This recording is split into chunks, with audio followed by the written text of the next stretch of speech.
Nah pas hari pertama itu saya ingat banget, di jam 12 habis azan Johor itu ada yang manggil nama saya Nay. Saya kan panggilan Nay, Bonai kan.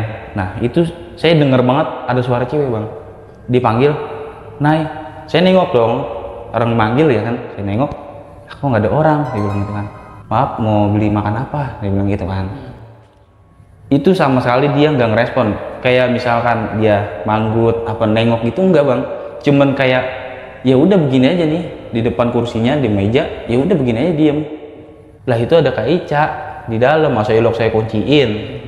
Nah Pak Anto langsung pas denger saya ngomong di dalam itu ada Kak Ica, dia langsung mukanya tek kayak kayak orang kaget bang. Oke, assalamualaikum warahmatullahi wabarakatuh. Salam sejahtera bagi kita semua. Balik lagi di podcast channel bareng gue Yeng. Apa kabar semua teman-teman di rumah? Semoga sehat selalu ya. Oke, episode kali ini gue udah kedatangan Bang Bonai nih yang akan menceritakan tentang pengalaman horornya saat jadi OB di salah satu kantor di Bilangan, Jakarta. Langsung aja kita sambut Bang Bonai. Assalamualaikum Bang Bonai. Waalaikumsalam. Gimana kabar? Alhamdulillah baik bang. Sehat. Lagi sibuk apa nih? Ya begini-gini aja. Oke, tapi udah lama keluar dari kerjaan itu kan? Udah lama bang. Oke, Bang Bonai bisa di-spill dikit nih ceritanya ke teman-teman podcast. Saya kerja di salah satu perusahaan konveksi. Oke. Nah itu ada salah satu yang namanya, ini saya inisialin aja ya, Kak Ica. Dia seorang atasan keuangan. Nah saya selalu dikasih kejanggalan di Kak Ica ini. Oke, ditahan dulu nih. Biar Ya. teman-teman di rumah pada penasaran nih sama ceritanya Bang Bonai nih. Oke, buat teman-teman podcast yang mau jadi kayak Bang Bonai, share pengalaman horornya di podcast channel, langsung aja DM ke Instagram kita di podcastkontrakan.id atau WA ke nomor di bawah ini.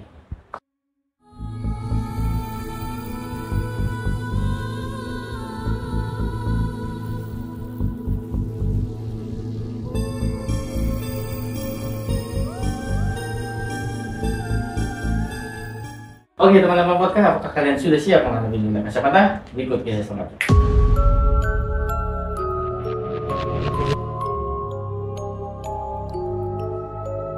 Oke, Bang Bonai, gimana sih kisah selengkapnya dari awal mau ceritain? Jadi ini cerita dari awal ya bang. Iya. Nah ini gue di tahun 2019 COVID.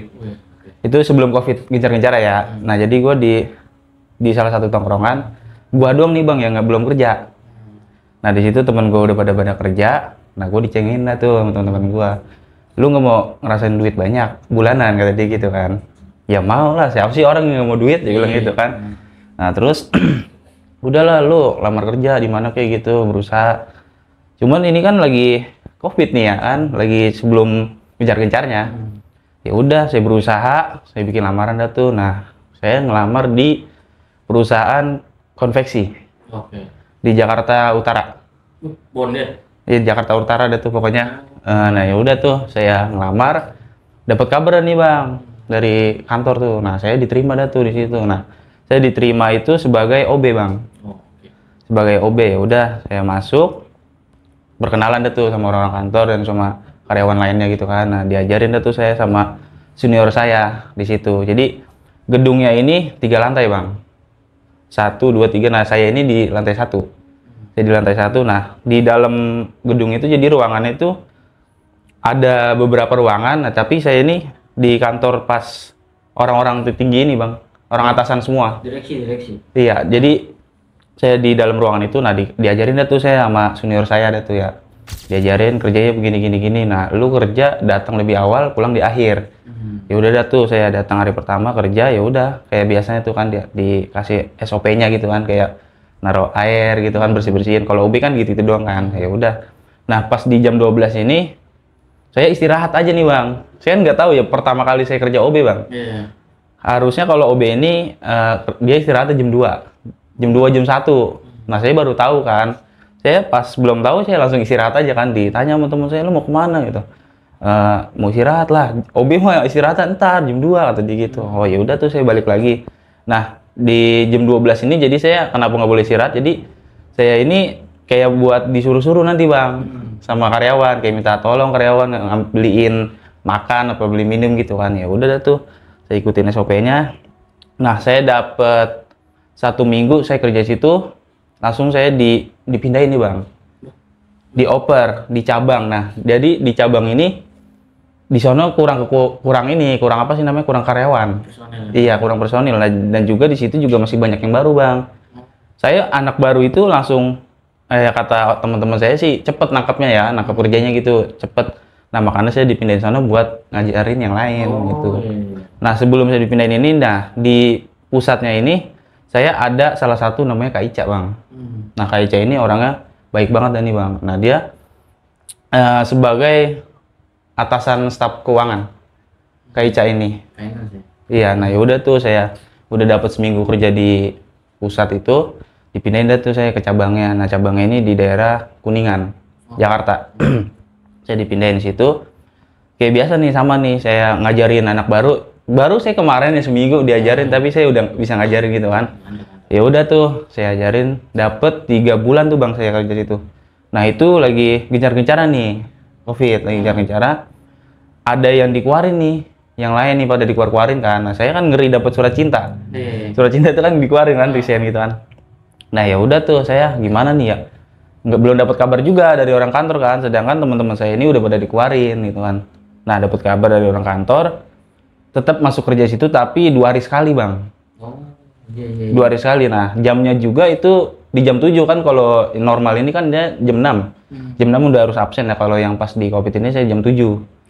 Jam 7, nah pulang jam 4 tuh. Saya pulang jam 4 ya udah tuh saya masuk 2 hari sekali doang, 2 hari sekali. Kerjanya kayak biasa aja gitu, walaupun nggak ada orang gitu ya, walaupun sedikit orangnya, tetap aja harus kayak gitu. Ya udah tuh dapat perjalanan 3 bulan. Nah dapat kabar lagi nih bang saya dari orang kantor, suruh balik lagi ke pusatnya. Suruh balik lagi ke pusatnya kan. Saya kira nih kenapa nih kan saya dioper-oper gitu kan. Saya tanya, Pak kenapa saya dioper ini? Karena dia ngejelasin tuh karena di situ tuh udah bener-bener udah nggak boleh ada karyawan kerja bang. Itu pas lagi apa tuh ya, PSBB apa tuh ya? Iya, lockdown itu. Iya bener-bener. Ya?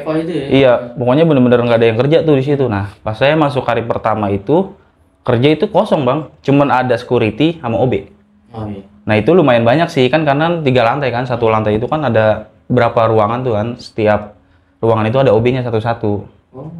Nah ya udah tuh saya jadi di ruangan saya balik lagi tuh kan ke ruangan saya. Nah di dalam ruangan saya ini saya gambarin ruangan saya nih bang. Jadi sebelum kamar mandi itu ada kantor, bukan kantor sih, tempat restnya buat OB. Nah depannya tempatnya OB itu baru kursi-kursinya orang atasan itu bang.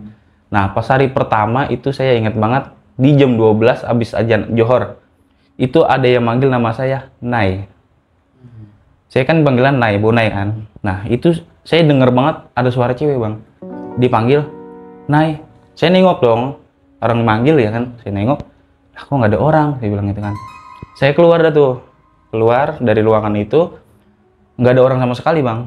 Saya tanya tuh sama Pak Yanto, ini satpamnya tuh, satpam yang di dalam ruangan itu, namanya Pak Yanto. Saya tanya, Pak tadi ada karyawan di sini? Nggak ada. Ya udah, saya masih mungkin ya udahlah biarin aja, saya nggak mikir kemana-mana tuh. Ya udah tuh, cuman baru ada suara doang kan. Nah terus jam 12 ya udah tuh saya keluar. Habis dengar suara itu, saya nggak lama saya keluar tuh ngopi-ngopi sama teman-teman semua pada. Nah pas saya masuk lagi, ini di kursinya Kak Ica ini bang. Jadi dia kursinya nih kayak ada 5 nih. 1 nih Kak Ica nih misah. Karena kan dia staf keuangan ya, nggak tahu misah kenapa. Pokoknya dia misah. Nah saya pokoknya inget banget, abis bersihin, ngerapihin tempatnya dia tuh Kak Ica, kursinya saya geser ngerapihin gitu ya bang. Nah pas saya abis ngerapihin, saya inget banget itu masih baru jalan selangkah kegeser. Balik ke tempat awal. Iya kan sebelumnya begini ya, saya rapihin. Nah pas saya baru ngelangkah sekali, itu kursinya langsung kegeser lagi. Saya kaget dong itu ya, ada apa nih? Nah saya masih pikiran saya itu nggak ada apa-apaan bang, masih positif lah. Apa itu ada kegeser, apa ada tikus gitu kan? Tapi nggak masuk akal, di kantor masa ada tikus ya, namanya tikus. Saya cari juga tuh kabel, apa saya nginjek kabel ke sandung gitu kan, nggak ada apa-apa bang. Nah di situ saya udah mulai rada-rada ini nih, ada pemikiran jelek gitu kan, iseng juga kan, karena posisinya udah sepi banget bang, ya cuman OB sama satpam doang kan situ. Udah tuh saya jalanin terus. Itu di jam berapa ya? Nah pokoknya abis itu saya pulang dah tuh bang, jam 4. Ini saya empat hari berturut-turut bang. Jadi dari Senin, Selasa, Rabu, Kamis terakhir loh. Nah di hari Selasa seperti biasa tuh saya masuk jam 7. Nah sebelum jam 7, nah itu ada Kak Ica bang, yang uang staf keuangan itu. Sebelum saya datang dia udah datang duluan. Saya buka pintu kan, lah kok ini pintu nggak kekunci, saya bilang gitu kan. Karena yang megang kunci itu cuman saya sama Pak Yanto itu yang satpam. Nah mungkin dia minta kali ya sama Pak Yanto kan. Nah, saya pas buka udah ada Kak Ica di tempat kursinya dia. Nah saya sapa dong, karena dia kan orang atasan kan, masa saya biasa aja gitu kan. Yaudah saya sapa, saya tegur-teguran. Nah di situ nggak ada respon sama sekali, nggak ada respon sama sekali tuh Kak Ica, nggak ada respon. Saya lihat kenapa nih ya, biasanya nih bang yang sebelum saya dipindahin ke cabang kan itu saya dapat seminggu tuh. Nah itu ceria banget bang Kak Ica, dia selalu pokoknya baik banget dah. Bukan dia doang yang baik, semuanya juga baik, tapi dia lebih bener-bener ngehargai buat OB. Di setiap OB itu dihargai banget sama dia. Nah terus di situ ya udah saya basa-basi, itu nggak direspon sama sekali sama dia. Ya udah dah tuh saya biasa aja tuh saya kasih air minum kan. Saya kasih air minum. Nah di pas jam 12 biasanya kan makan ya bang, dia selalu nyuruh beli makan nih, tapi di saat itu dia nggak nyuruh. Kayak misalnya manggil dah gitu ya, Nay. Dia nggak manggil sama sekali bang. Ya udah saya inisiatif samperin, Kak, maaf mau beli makan apa? Dia bilang gitu kan. Itu sama sekali dia nggak ngerespon. Kayak misalkan dia manggut apa nengok gitu enggak bang. Cuman kayak ya udah begini aja nih di depan kursinya di meja. Ya udah begini aja diem aja tuh bang. Dia bilang, saya lihat kan, saya ngeliat mukanya ini, mungkin dia banyak pikiran apa gimana gitu kan ya bang. Nah iya, apalagi pas ini kan COVID kan, dia memikir di situ kan. Wah gimana nih? Ya udah tuh, saya beliin dah tuh bang nasi padang. Saya tetap inisiatif. Saya beliin nasi padang. Nah saya beliin, saya kasih nih ke Kak Ica. Nah Kak Ica ini saya tungguin kan, dia makan gak nih ya? Itu padahal kesukaannya dia bang, nasi padang. Saya liatin itu, saya dari dalam ruangan saya. Jadi kan ruangan saya ini ada kacanya, jadi kelihatan banget kan. Itu nggak dimakan sama sekali. Diminum pun airnya itu enggak. Jangankan diminum, dicolek aja enggak bang. Ya udah tuh saya tetap diam. Ya udah saya keluar dah tuh. Saya keluar, cerita dah teman-teman saya, gimana lu kerja gini-gini. Ya udah saya balik lagi. Nah pas saya balik lagi itu Kak Ica nggak ada. Ada Kak Ica? Itu Kak Ica nggak ada. Nah Kak Ica nggak ada, saya pemikiran mungkin udah pulang. Mungkin saya udah pulang gitu kan. Setengah hari namanya dia orang keatasan kan, orang atasan mau bebas kan. Ya udah di situ nggak ada apa-apa tuh. Nah pas saya mau pulang, inget banget itu ada suara anak bayi nangis. Itu kan sebelum saya pulang ini saya pasti ngelapin tuh bang. Itu harus ya SOP kan, namanya SOP itu harus tuh. Walaupun dia mau dipakai mau nggak dipakai harus tetap diberesin tuh, dibersihin. Saya lagi ngelap itu denger jelas banget ada suara anak bayi di posisi tempatnya Kak Ica. Kursinya dia tuh, tempat dia. Itu ada suara anak bayi nangis gitu. Bilang, bayi siapa nih? Mungkin saya terus langsung memikirkan, HP-nya Kak Ica apa ya, ketinggalan. Saya cari-cari tuh. Saya masih pokoknya masih positif terus nih bang. HP-nya kali nih Kak Ica nih. Saya lihat nggak ada apa-apa nih. Saya lihat HP saya nggak keplay kan, tetap biasa aja. Berarti ini suara dari mana nih? Ya udahlah, nggak banyak basa-basi. Saya pulang dah tuh.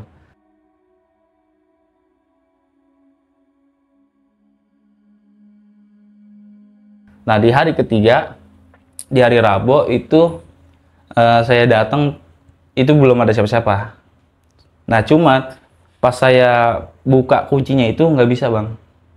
Buka kunci ruangan saya itu nggak bisa sama sekali, susah. Sampai saya minta tolong sama Pak Yanto ya, Pak tolong dong Pak bukain ruangan, kok susah banget ya dibuka. Apa itu karena selek apa gimana kan, diakalin tuh sama Pak Yanto. Lama juga tuh bang diakalinnya, nggak bisa-bisa. Ya udah tuh. Nah makin lama bisa dah tuh bang. Nah saya lagi beres-beresin, Kak Ica datang lagi bang. Kak Ica datang lagi. Nah itu Kak Ica datang di jam 12 Johor tuh, di jam 12. Nah dia datang, pokoknya beda banget sama yang sebelum-sebelumnya Kak Ica itu. Dia biasanya kalau dia datang itu nyapa, pokoknya dia ini selalu bikin gembira orang bang, bikin ketawa dah pokoknya. Ini enggak, dia datang duduk langsung ke situ posisinya. Saya bingung ya, ini ada apa nih sebenarnya nih Kak Ica ini kan. Ya udah tuh saya tetap saya sapa gitu kan, saya sapa tetap sama sekali nggak yang namanya nengok, respon tuh pun enggak. Ya udah saya turun lagi, saya beliin lagi tuh nasi padang bang. Saya beliin SOP-nya tuh saya beliin, sama sekali nggak dimakan tuh. Nah pas lagi momen-momen saya di depan, balik lagi nih saya ketemu sama Pak Anto. Kata Pak Anto bilang gini, Nay, ruangan kunci lah kalau lu mau keluar. Pak Anto bilang gitu kan. Terus saya bilang, lah itu ada Kak Ica di dalam, masa ilok saya kunciin. Nah Pak Anto langsung pas denger saya ngomong di dalam itu ada Kak Ica, dia langsung mukanya tek kayak kayak orang kaget bang, kayak orang shock. Cuman dia langsung, oh ya udah, dia langsung gitu. Saya ngelihat ini ada apa ya sebenarnya ya, sama Kak Ica ini ada apa nih. Sedangkan pas saya ngomong di saat saya ngomong Kak Ica, nah Pak Yanto ini responnya begitu kayak orang kaget. Dia langsung pindah pembicaraan dah tuh. Oh ya udah nggak apa-apa. Nah pas di hari itu terakhir, belum nih, sebelum terakhir sama di sore bang, saya mau pulang. Itu dari kamar mandi, inget banget, dari kamar mandi itu ada yang jalan kayak perempuan. Perawakannya itu kayak Kak Ica. Nah posisinya Kak Ica itu udah pulang. Ini makin sore kok, saya bilang makin parah nih, makin di sini kan. Di situ pas saya mau masuk ke dalam ruangan saya itu dari kamar mandi itu ada perempuan. Saya kira ini Kak Ica kan, karena Kak Ica udah pulang kan. Saya kira Kak Ica balik lagi gitu, apa ada yang ketinggalan. Saya lihat itu nggak ada siapa-siapaan. Ya udah saya tetap mau ngambil tas saya. Nah di situ ada apa sih namanya, ada meja nih. Itu ada meja geser, ada suara bayi nangis juga bang. Bayi lagi. Pas banget meja kegeser, dia bayi langsung nangis. Kayak gimana sih, kayak anak bayi tidur kita geser, bangun. Diisengin gitu ya? Iya diisengin.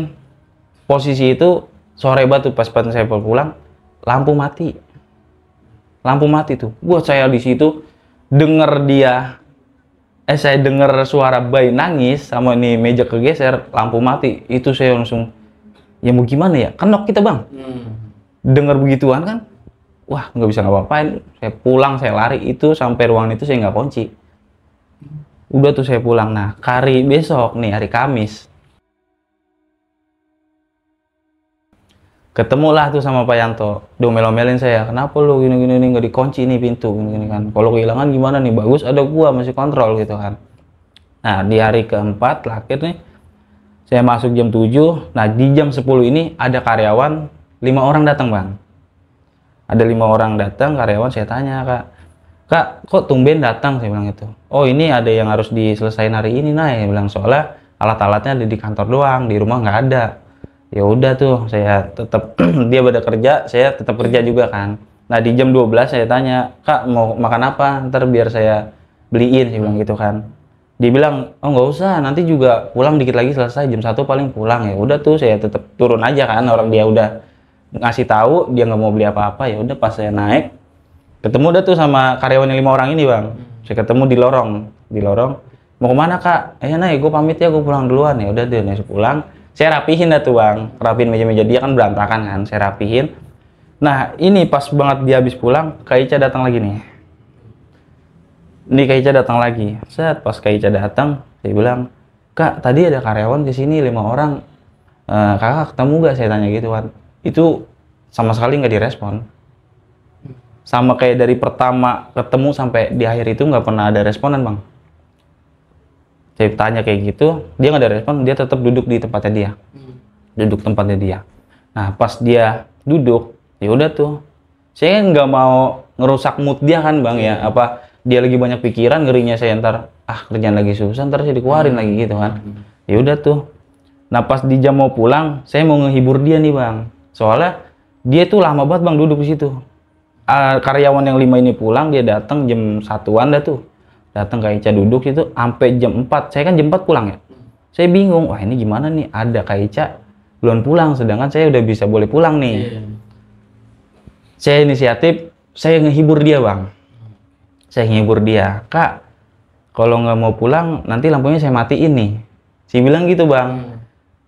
Ini nggak ada respon sama sekali. Biasanya tuh ya emang sering bercanda gimana sih ya, kaget dengan keadaan dia kayak gitu tiba-tiba diem aja gitu kaget. Nah dia diem aja, tetap saya bilang ya udah nih ya, saya hitung sampai 3, kalau nggak bangun pulang saya matiin nih lampu, saya bilang gitu. Ya udah, dia nggak ngomong apa-apa. Saya hitung tuh 1, 2, 3, pas saya matiin lampu, tek, ketawa kencang banget.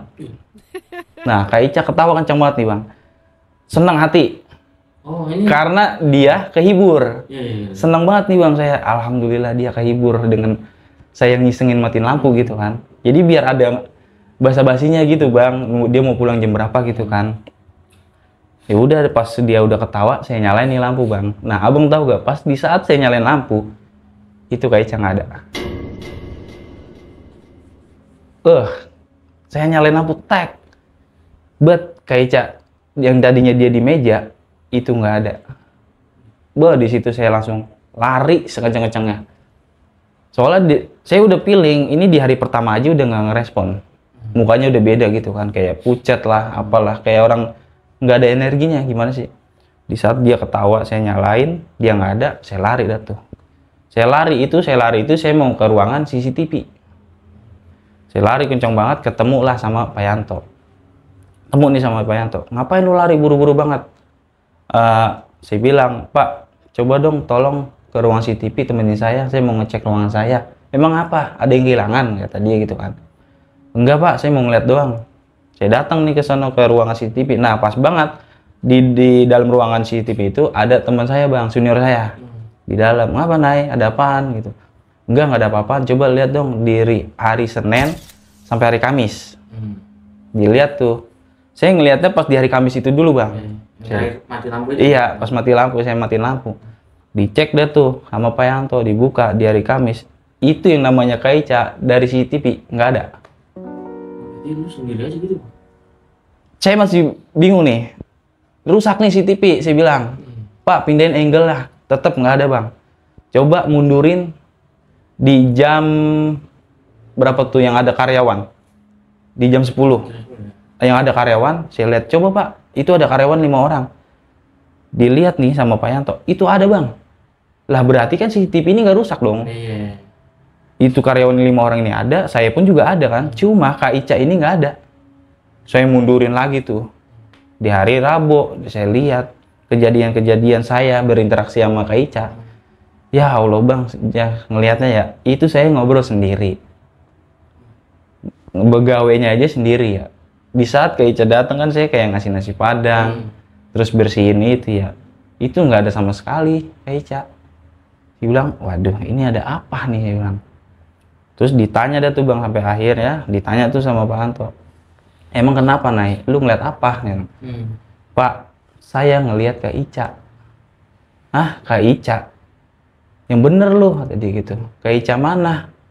Nah, terus saya bilang, lah Kak Ica di ruangan sini siapa sih emang? Emang ada 2? Saya tanya gitu kan. Kak Ica cuma 1 kan yang saya tahu. Kak Ica ada 2 nih. Ada yang di lantai 2 sama di lantai 1. Nah saya bilang, yang di lantai sini, yang lantai 1, yang di ruangan saya. Yang staf keuangan, biar jelas deh tuh bang. Saya gitu kan. Saya di situ sedikit emosi sih bang. Karena ya kaget ngeliat begitu kan. Emosi terus juga, ini ada apa sebenarnya nih dengan Kak Ica gitu kan. Emang ada apa Pak sebenarnya, saya bilang gitu. Emang lu nggak tahu? Dia sambil ketawa-tawa, namanya bapak-bapak udah sepuh dah. Dia orang Betawi juga bang, orang Betawi kan sering bercanda gimana sih ya. Dia sambil ngebanyol-banyolin. Emang lu nggak tahu? Ah lu tinggalin zaman lu, nggak tahu ceritanya Kak Ica sekarang. Lah emang ada apa? Dia bilang gitu kan. Coba dong jelasin, dia bilang gitu. Kak Ica itu udah meninggal. Wah di situ kan, saya bilang jangan pakai ngomong sembarangan Pak. Saya ngelihat itu Kak Ica datang, cuman ya emang kalau di CCTV nggak kelihatan. Cuman dengan secara mata saya ngelihat itu ada Kak Ica. Masa orang masih hidup dibilang meninggal? Nggak boleh begitu, saya bilang gitu. Di situ kesel nih saya bang, karena ya satu nggak ada kabar di saat Kak Ica meninggal. Ya udah saya tanya-tanya tuh, emang kenapa meninggalnya Kak Ica? Kak Ica meninggalnya keguguran. Nah sebelumnya itu pas saya itu emang Kak Ica sempat bilang dia lagi hamil muda bang. Nah umurnya Kak Ica ini ya sedikit STW lah. Dia ini dari semenjak dia nikah sama suaminya baru kali ini dapat anak. Bang. Ya udah tuh di situ saya tanya-tanya tuh sama Pak Yanto, emang bener dia meninggal gini. Saya tetap masih kekeh nggak percaya. Ya udahlah, saya inisiatif, saya minta alamat rumahnya Kak Ica. Pas banget tuh hari Jumat saya libur tuh Bang. Saya libur tuh hari Jumat, ya udah saya minta alamatnya, datang dah tuh saya ke rumahnya Kak Ica. Saya datang ke rumahnya Kak Ica, ya bener masih ada tenda bendera kuning, terus sama kembang nama ya apa tuh. Saya datang lah, iya bener ya. Ini namanya nih, ada namanya Kak Ica. Saya bilang, aduh bener gak nih ya? Saya masih penasaran kekeh, ini bukan Kak Ica, ini bukan Kak Ica. Saya datang, saya ketok rumahnya, keluarlah suaminya Bang. Bilang, nyari siapa dek? Saya bilang, kata suaminya tuh. Enggak Pak, ini saya mau nanya, emang bener Kak Ica ini meninggal? Oh iya, emang nggak dapat kabar. Emang ini adik siapa? Saya yang kerja di perusahaan itu Pak, saya bilang gitu kan. Lah kan udah lama meninggalnya, emang nggak dapat kabar? Enggak, saya belum dapat kabar, saya baru ini dapat kabar. Ya udah dah tuh, saya minta anterin dah tuh Bang ke pemakamannya. Nah pas saya datang ke pemakamannya, saya ngelihat itu batu nisan ya bener-bener ya nama Kak Ica. Itu gimana ya Bang, sehari-harinya dia itu selama saya seminggu sebelum dipindahin tuh ya masih ketemu sama Kak Ica. Itu dia baik banget, bener-bener baik banget sehari-harinya. Kayak dia sering beliin makanan. Setiap dia beli makan, dia selalu 2, buat saya 1. Dia bilang, ya Allah ini kenapa cepet banget sih, dia bilang gitu kan. Dan juga dia lagi seneng-senengnya nih punya anak Bang. Dia bilang, terus ya udah tuh di situ ya shock juga kita ngelihat yang orang baik gitu kan ke kita, tapi dia ninggalinnya secara tidak wajar. Mau gimana ya, ya udah dah. Di situ saya doain. Nah besokan harinya masuk kerja dah tuh Bang saya. Nah di situ di hari Sabtu kan, saya di hari Sabtu setengah hari. Di hari Minggu saya libur. Nah pas di situ itu nggak ada kejadian apa-apa. Semenjak saya udah tahu Kak Ica ini udah meninggal, itu udah nggak ada kejadian apa-apa. Nah terus saya sering nanya-nanya nih Bang sama teman saya, curhatlah masalah ini. Saya tanya sebelum yang gantiin saya di ruangan saya ini siapa? Saya tanya, kan saya pas dipindahin ini pasti ada gantinya dong. Saya tanya, ada tuh salah satu karyawan namanya siapa gitu, saya lupa. Saya tanya-tanya, lu gimana selama jagain ini? Ya nggak gimana-gimana, ya aman aja, jangan pakai bohong, saya bilang gitu kan. Nah terus saya tanya-tanya, saya kulik-kulik nih, dia nggak mau cerita Bang. Cuman ya makin lama makin mau kan, ya udah dah. Dia ngecerita katanya dia sama Bang, kejadian sama kayak saya, sama banget. Dia 4 hari juga sama tuh. Nah tapi kalau dia posisinya dia udah tahu Bang kalau Kak Ica ini udah meninggal. Nah meninggalnya Kak Ica ini pas banget saya dipindahin di cabang. Di cabang tuh, pas saya dipindahin di cabang, nah itu dia meninggalnya tuh. Nah teman saya nih di hari pertama tuh sama, dia kayak dipanggil kayak sama orang cewek tuh, dipanggil namanya. Dilihat nggak ada tuh, sama dia ngelihat bayi gitu nangis, dengar suara bayi nangis. Nah yang paling seremnya lagi tuh dia ngelihat di posisinya tempatnya Kak Ica ini, dia ngelihat yang nggak tahu itu Kak Ica apa siapa ya, perempuan gendong bayi. Di saat dia ngeliat kayak gitu kan, dia pemikiran dia itu Kak Ica, dia langsung kabur sadadanya itu, karena kan dia udah tahu ya Bang kalau dia udah tahu kalau itu Kak Ica itu udah meninggal kan. Dia kabur dah tuh. Nah dia udah nggak kuat nih, makin di sini dia nggak kuat. Ya udah dia minta dipindahin ruangan. Jadi ruangan, nah makanya saya dibalikin lagi ke situ Bang. Karena si teman saya ini pindah. Nah saya dibalikin lagi dah tuh di situ. Ya udah saya tanya dah tuh sama Pak Yanto. Pak Yanto kan udah lumayan sepuh nih. Masa iya dia nggak pernah, apa dia ngeliat pocong, apa dia ngeliat apa gitu kan. Saya tanya-tanya nih, Pak ini di tempat ini seram gak sih sebenarnya, apa gimana gitu kan. Saya tanya-tanya, susah banget Bang, orang tua. Namanya orang tua, cuman gampang dia kalau udah namanya kena kopi hitam sama rokok Samsu. Gampang banget itu dia mau ngomong apa gitu. Saya tanya dah tuh, gimana Pak, selama kerja di sini dapat kejanggalan gak, apa ditongolin gitu. Ya ilah itu mah udah sehari-hari makanan gua, nah ya kata dia. Tapi yang paling epic yang apa nih, saya bilang gitu kan, yang bener-bener yang bikin dia sampai kepikiran terus ya itu masalah Kak Ica ini. Nah dia sama ngelihat pas dia mau nutup ruangan itu kan dia setiap Pak Yonto ini setiap ini apa dia mau jam 6 nih bang maghrib dia selalu ngecek ruangan bang. Dia selalu ngecek kan ngerinya ada yang belum dikunci apa gimana kan. Nah pas banget di ruangan saya itu dia ngeliat nih, nah jendela itu terbuka kan dari lorong itu dari dalam dia ngeliat buah di situ di tempat Kak Ica tuh ngeliat ya ada Kak Ica lagi gendong bayi. Saya gendong bayi itu bang. Nah kalau saya kan nggak ngeliat Kak Ica ini lagi gendong bayi, saya nggak ngeliat kan. Nah kalau dua orang ini dia bilangnya ya gendong bayi. Dia bilang wah itu kalau saya begitu ya itu mah udah nggak masuk akal karena udah dua orang kan. Oh satu udah begitu yang satu begitu juga, wah makin parah sih dia bilang. Udah pas makin lama ya udahlah saya resign deh tuh bang dari situ ya karena bukan resign sih dapat surat cinta tapi secara baik-baik. Karena udah bener-bener parah udah COVID ini udah nggak bisa ya udah tahu sendirilah COVID gimana bang. Nah udah di situ saya udah nggak kerja di situ lagi udah. Bang Moni, gue boleh nanya-nanya sedikit ya? Boleh bang. Ya. Berarti Bang Moni nggak lama gitu ya? Nggak lama bang, paling cuma jalan 4 bulan lah. Jalan 4 bulan. Iya. Dan dalam 4 bulan itu selalu ada peneroran yang di kantor pusat itu ya? Nah penerorannya pas cuma yang 4 hari doang bang, karena kan yang 3 bulannya saya di cabang. Iya. Di cabang. Jadi 4 hari itu belum. 4 hari itu doang. Sebenarnya dia lebih ke ngasih tahu sih bang ya kayaknya ya? Iya kalau saya mikir sih ya mungkin ya begitu bang.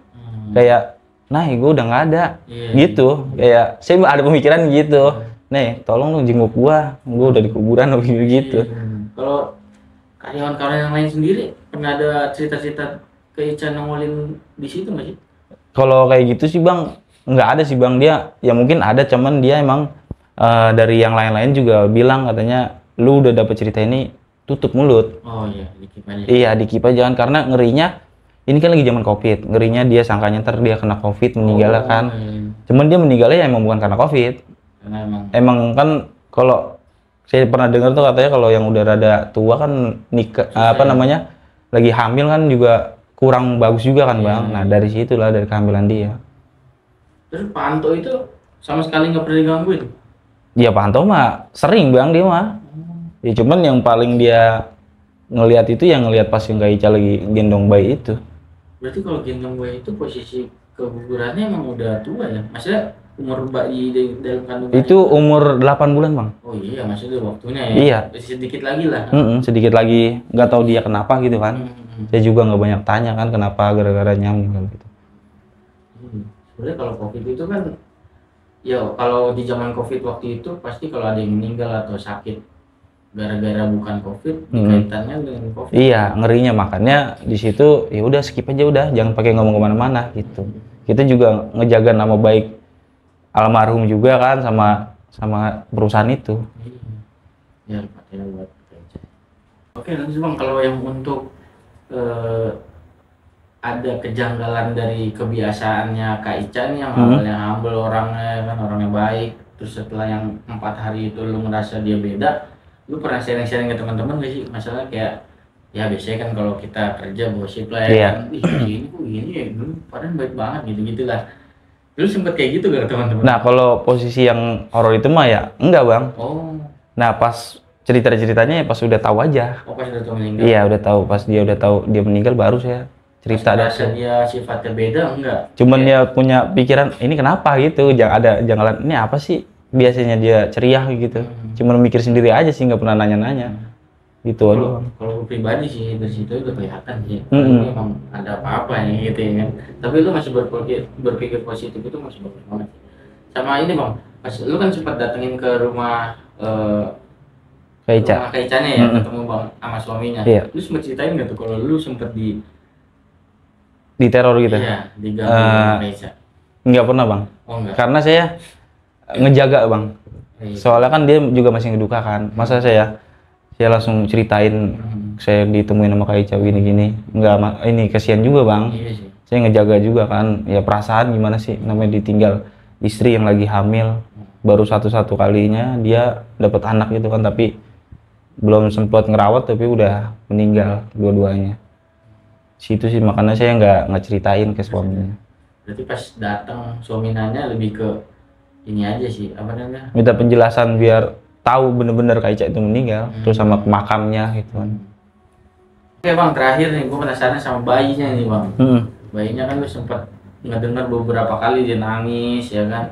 Itu sebenarnya emang bayinya Kak Ica atau emang udah ada penunggu dari awal di gedung ini sih? Nah kalau penjelasan itu saya tahu dari Pak Yanto kan. Oh. Nah saya tanya nih Pak, itu kalau suara bayi itu anaknya Kak Ica apa bayi udah lama nih tinggal di sini gitu kan? Ya kalau kata Pak Yanto sih, ya itu bayinya Kak Ica. Oh. Karena Pak Yanto ini kan ngelihatnya Kak Ica lagi gendong anak. Nah berarti mungkin pemikiran Pak Yanto ini ya anaknya Kak Ica gitu. Berarti sebelum adanya case ini nggak ada gangguan suara bayi itu nggak ada? Nggak ada bang. Tapi nggak tahu ya kalau selain saya gitu, saya nggak tahu. Tapi kalau menurut dari Pak Yanto itu emang nggak ada ya? Nggak ada, cuman berarti karena itu. Dari Kak Ica. Itu doang. Menarik ceritanya nih. Makasih banyak nih Bang Bone. Sama-sama bang. Pengalaman horornya di podcast channel. Makasih juga buat teman-teman di rumah yang udah menyaksikan episode kali ini. Agar tetap terhubung dan tidak ingin ketinggalan video-video dari kita, segera subscribe podcast channel sekarang juga. Oke, buat teman-teman podcast yang mau mendengarkan cerita ini via audio, bisa aja mampir ke Spotify kita di podcastkontrakan.id. Oke, akhirnya kita sampai di ujung acara nih Bang Bonai. Iya, Bang. Gua Bang Bonai dan tim izin pamit undur diri, sampai jumpa di episode-episode selanjutnya. Assalamualaikum warahmatullahi wabarakatuh.